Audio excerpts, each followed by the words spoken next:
paltidagi pi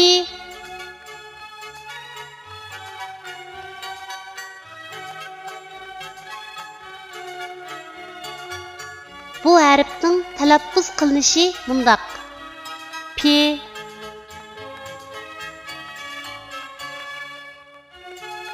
Endi bu harfni o'z ichiga olgan misollarni ko'rib o'tamiz. Pi'ning beshidan olinadigan shakli. Misol: Pasha.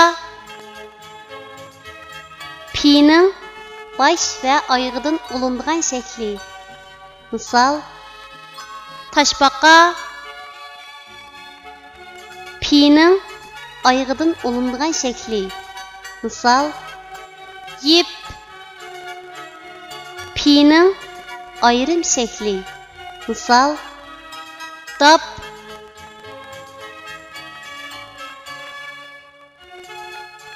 Tuanda biz rasmga birlashtirib, yuqorida o'rganib o'tgan harfning to'g'ri yozilish tartibini mashq qilib o'tamiz.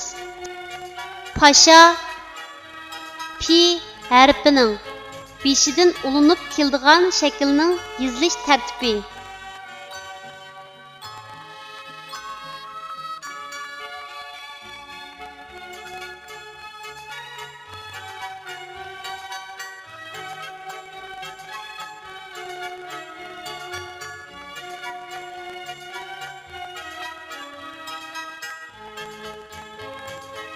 Toshbaqa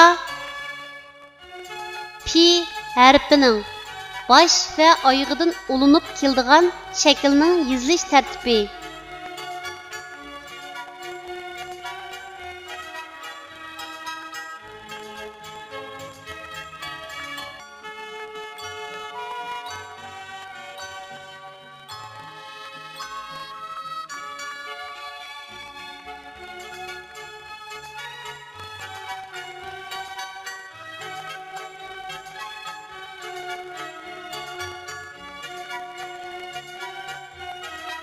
Yip pi harfining oyog'idan olinib keladigan shaklning yozilish tartibi.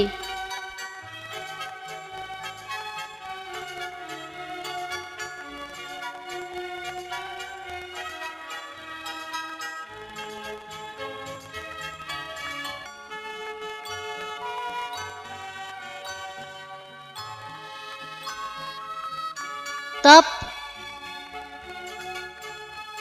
pi harfining ayrim shaklining yozilish tartibi.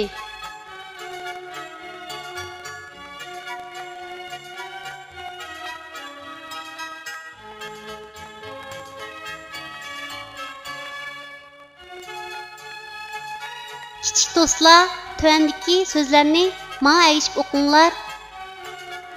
Pat, tap, pas, pan, pash, put, top, par, ta, parta, ar, pa, arpa, pa, sha, pasha.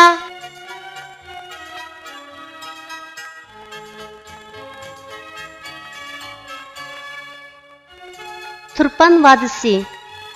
Turpan Şinjan Uyghur Avtonom rayonining güzel vadilaridan biri. Turpan üzümning kani. Turpan üzümü bəhmi şirin bo'lib, butun mamlakatimizga va dunyoga dangliq. Turpanda yana paxta terildi. Turpan paxtasimi bək dangliq. Turpan nihoyatda qadimiy, güzel shahar bo'lib, bu joyda qadimki asar atiqlar ko'p. Shunga har yili bu yerga ishki o'lkalardan va chet ellardan minglagan mehmonlar kelib ekskursiya qilib turadi.